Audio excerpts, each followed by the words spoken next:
श्री राधे राधे।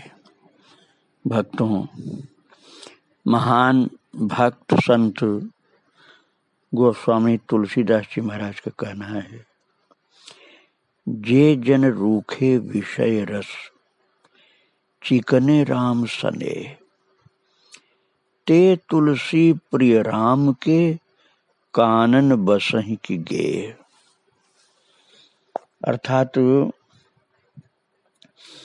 जो व्यक्ति भगवान की भक्ति में लगा है और विषय रस से रूखा है, अर्थात उधर मन को रस नहीं लेने देता है, और चिकने राम स्नेह, राम के स्नेह में चिकना रहता है, अर्थात उधर रस लेता है, तो तुलसीदास जी कहते हैं वो राम का प्रिय होता है।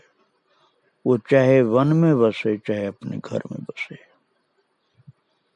जे जन रूखे विषय रस चिकने राम स्नेह, ते तुलसी प्रिय राम के कानन बसहि के गे। भक्तों, आप लोग श्री राम हर्षण दास जी महाराज का मंगल में भक्तिमय चरित्र श्रवण कर रहे थे। उनका जीवन इसी प्रकार का था। वे विषय रस से रूखे थे और राम स्नेह से रस से भीगे हुए चिकने थे। यही उनकी खास विशेषता थी भक्तों, और इसी कारण से ही उनके अंदर आवेश आ जाता था। उनको पता नहीं रहता था और भगवदीय आवेश उनके अंदर आ जाता था रामलीला के समय में। कल मैंने आपको सुनाया था कि उन्होंने मारीच बने हुए व्यक्ति को जब वो नहीं गिरता था तो एक पतली सी लकड़ी की तीर थी, उसको मार दिया तो इतना जोरों से गिरा वो कि उसकी रीढ़ की हड्डी अपनी जगह से हट गई थी। बहुत दिन अस्पतालों में इलाज चला उसका। तो दैवी शक्ति उनके अंदर आ जाती थी।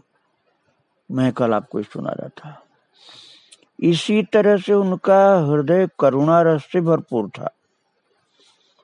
जब वो एक दिन की लीला में भगवान श्री राधा कृष्ण, वही तो राम रूप जी हैं। हम राधा कृष्ण की चर्चा ज्यादा करते हैं वृंदावन में। वो कृष्ण ही राम हैं, राधा रानी ही सीता माता हैं। तो सीताराम जी का विवाह हो रहा था, और सीताराम विवाह में जब दूसरे दिन विदाई का प्रसंग आया और किशोरी जी की मिथिला से विदाई हो रही थी, तो वातावरण अत्यंत करुणा रसपूर्ण था। सभी महिला समाज फूट फूट कर रो रहा था। अन्य भी सभी रो रहे थे किशोरी जी की विदाई का दृश्य देखकर। और जो राम जी बने थे, जो बाद में श्री रामहर्षण दास जी बन जाते हैं, उस समय उनका नाम था श्री तिलकधारी जी। तो तिलकधारी जी राम बने हुए थे, और वो खुद जब देखे कि महिला समाज रो रहा है और भक्त लोग रो रहे हैं, तो महाराज जी स्वयं अपने को ये नहीं ध्यान दे पाए कि मैं राम बना हुआ हूँ, मैं राम बना हुआ हूँ, इस बात को भूल गए और वो भाव विभोर होकर के रोने लग गए। और इतना रोए कि मूर्छित हो गए राम बने हुए श्री तिलकधारी जी महाराज। और उनका रुदन देख करके आप मत सोचना कि रामलीला में बाधा आ गई, ना, सब भक्त समाज भी रोने लग गया था। ऐसा उनके अंदर प्रेम प्रकट हो गया था भक्तों। और इस प्रकार से रामलीला में स्वरूप बनते हुए लगभग 15 वर्ष की अवस्था तक अध्ययन चलता रहा। अब छोटे बालक थे तभी से बनाए जाते थे। जानकी जी बनाए गए, लक्ष्मण बनाए गए, फिर राम जी बनाए गए, और 15 वर्ष की उम्र तक अध्ययन करते रहे और ये रामलीला में अधिकतर राम जी का स्वरूप बनते रहे। और इनका अमर पाटन का अध्ययन समाप्त हुआ और फिर खजुरी ताल आ गए संस्कृत का अध्ययन करने के लिए, और 3 वर्ष तक संस्कृत का अध्ययन किया और फिर वहीं अध्यापन भी करने लगे, बच्चों को पढ़ाने लगे। भक्तों, दैवी सद्गुण थे अंदर, इसलिए दैवी सद्गुण के अनुसार ही साधना में प्रवीण, साधना में सहज इनका मन लगा रहता था तिलकधारी जी का। भक्तों, 15 वर्ष की अवस्था तक रामलीला में स्वरूप बनने का जो इनका दृश्य था बड़ा अद्भुत था। जनता के मन में बड़ा आदर था इनके लिए। और जो महाराज जी रामलीला का संचालन करते थे, कौशल किशोर दास जी महाराज, जब उनको ये पता चला कि अब ये स्वरूप बनने वाला कार्य नहीं करेंगे, तो महाराज श्री कौशल किशोर दास जी स्वयं आकर के भगवान राम इस भाव से तिलकधारी जी के चरणों में साष्टांग पड़ गए। और वो उनका राम जी के रूप में अंतिम प्रणाम था महाराज जी का, किशोरदास जी, कौशल किशोरदास जी का। और भावाभिभूत हो गए, रोने लगे महाराज जी।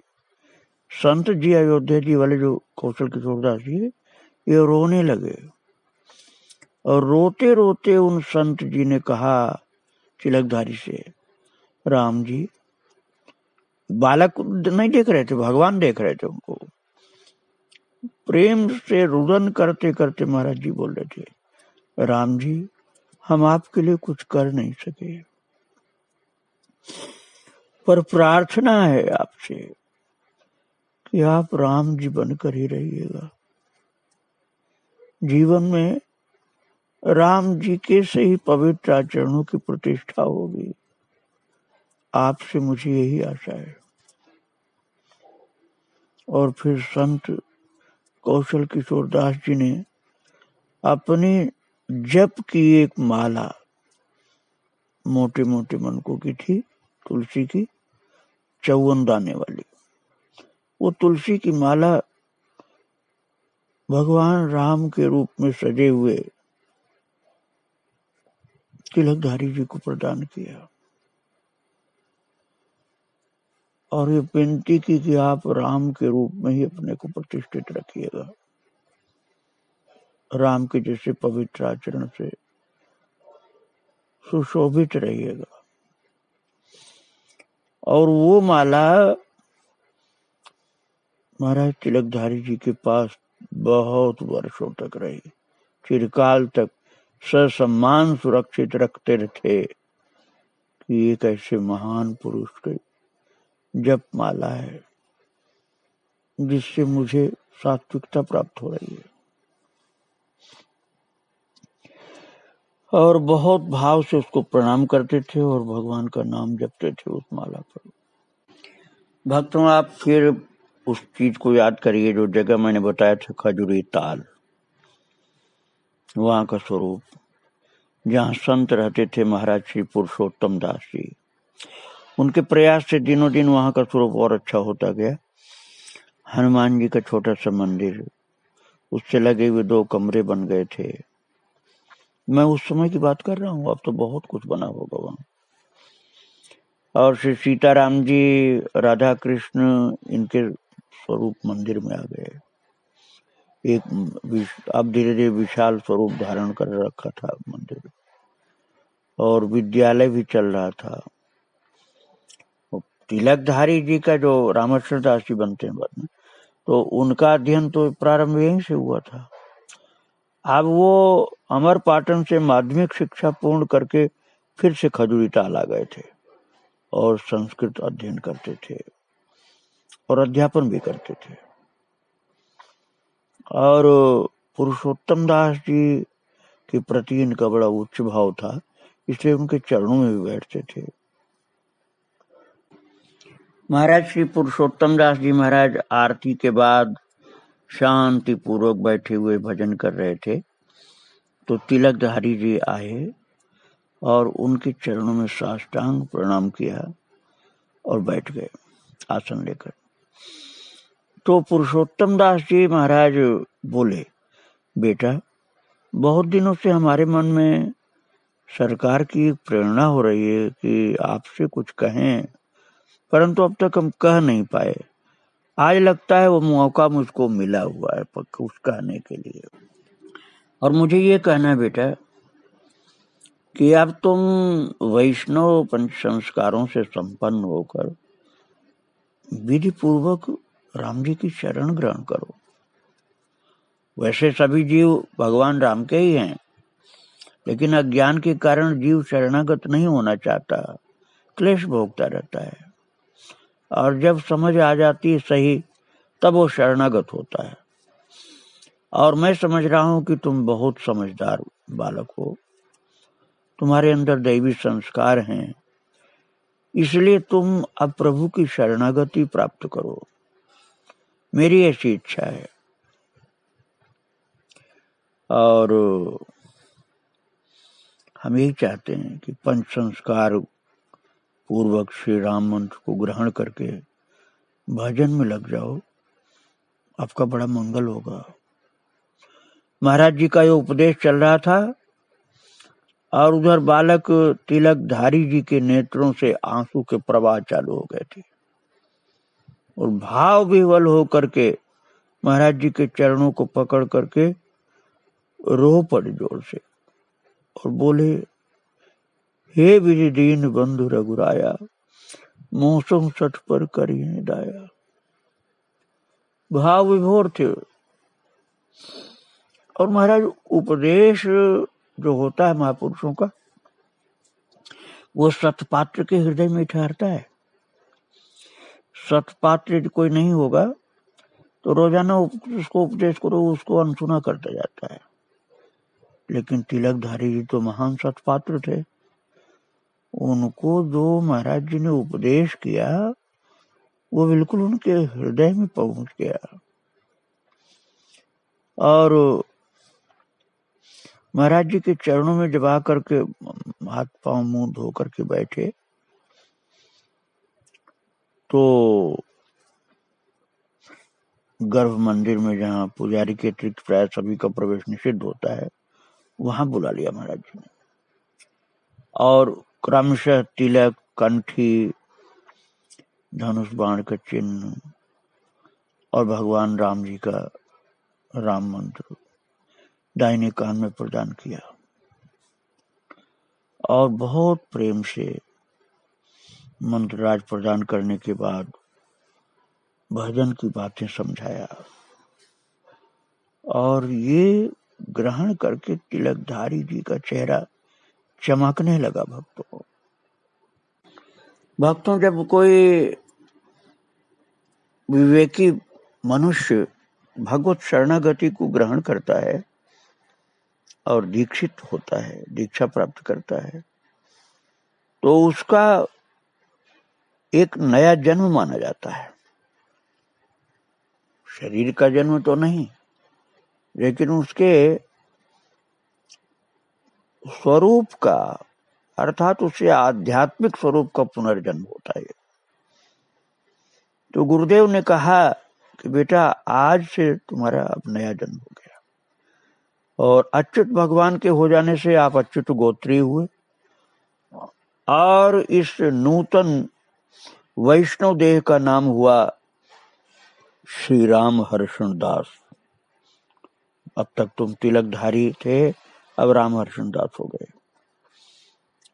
और राम हर्षण दास इस नामकरण के साथ पंच संस्कार इनके पूर्ण हुए। भक्तों, यद्यपि ये संत वेश में दीक्षा प्राप्त राम हर्षण दास जी हो गए थे, लेकिन उम्र बालक की थी, किंतु इनकी साधना, इनका चिंतन बालक का नहीं था। मन से सकल वासना भागी, केवल राम चरण लय लागी, वो मनोदशा हो चुकी थी इनकी। इसलिए ये भगवान के मंत्र के जप में बहुत सावधानी पूर्वक लग गए। षडाक्षर मंत्र राज का 6000 नित्य जप करने वाले साधक मंत्र के भक्त माने जाते हैं, मंत्रनिष्ठ माने जाते हैं। इससे अधिक जप करते थे महाराज जी रामकृष्ण दास जी। अब तो साधु हो गए थे। इनका जप बहुत सावधानी से था।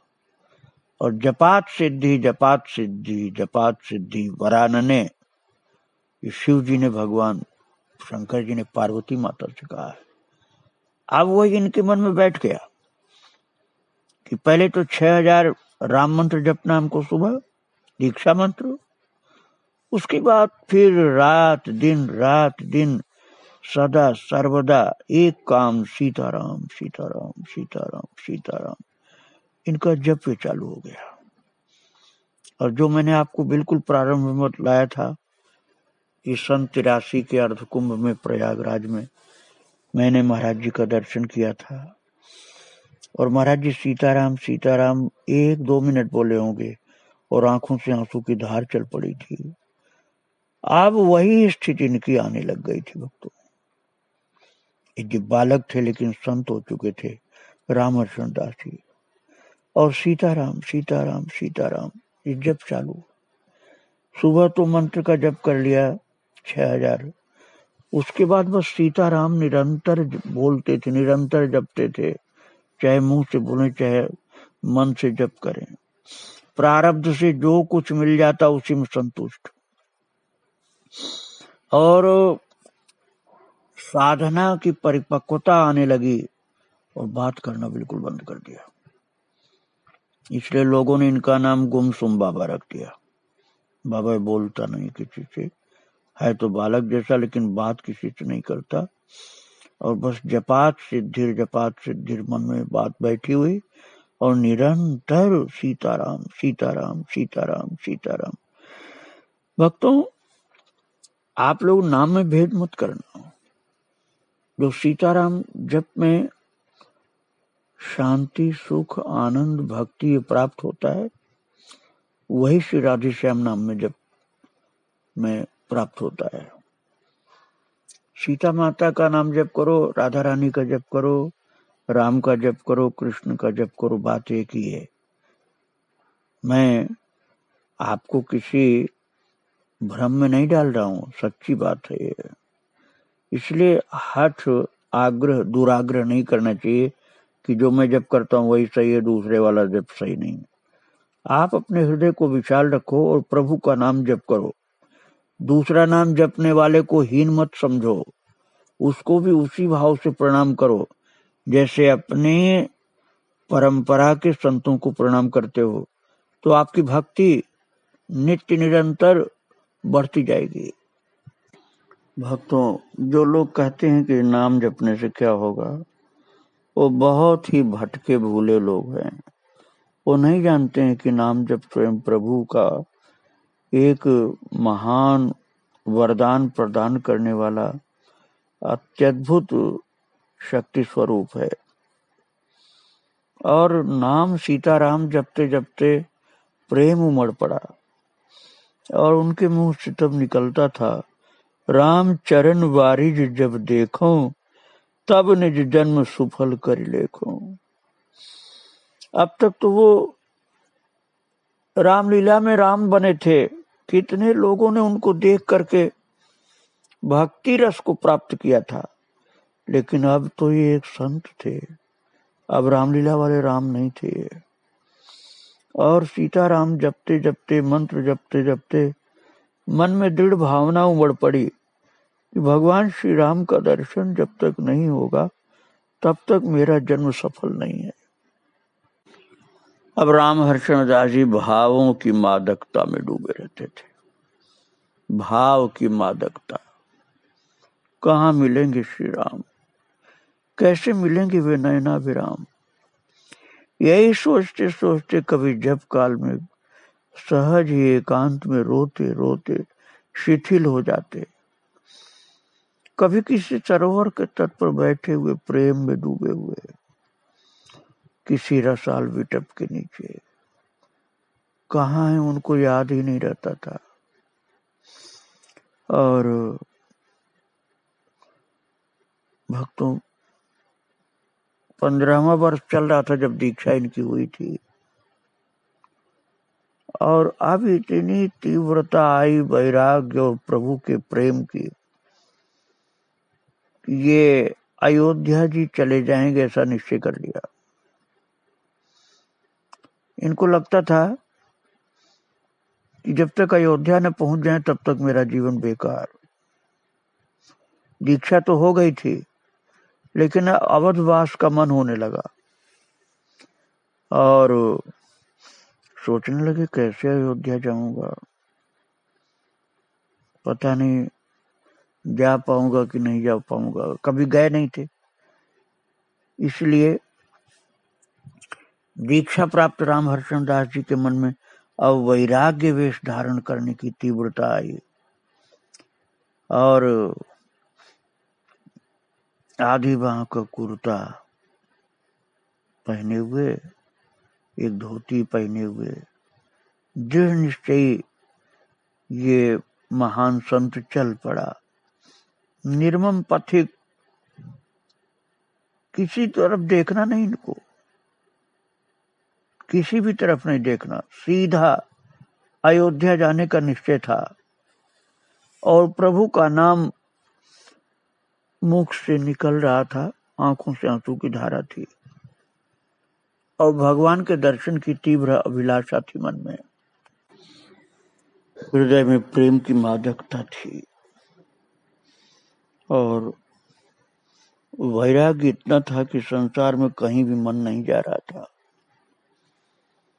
सुना था कि सतना से ट्रेन मिलती है अयोध्या जाने की, और बैठ गए ट्रेन में। बीच में बदलना भी पड़ा और जब पहुंचे हैं इलाहाबाद तो वहां गंगा जी का दर्शन मिला और हृदय आनंद से भर गया। गंगा जल पान किया और गंगा मैया से प्रार्थना किया, माँ मुझे अयोध्या पहुंच करके राम जी का दर्शन करना है, कृपा करके आशीर्वाद दो माँ। गंगा माँ से आशीर्वाद प्राप्त किया है और फिर अयोध्या के लिए चल पड़े हैं। और अयोध्या जी पहुंच करके सरयू मैया को साष्टांग दंडवत प्रणाम किया है। सरयू में स्नान करके तट पर बैठे हुए भगवान का मंत्र जप कर रहे।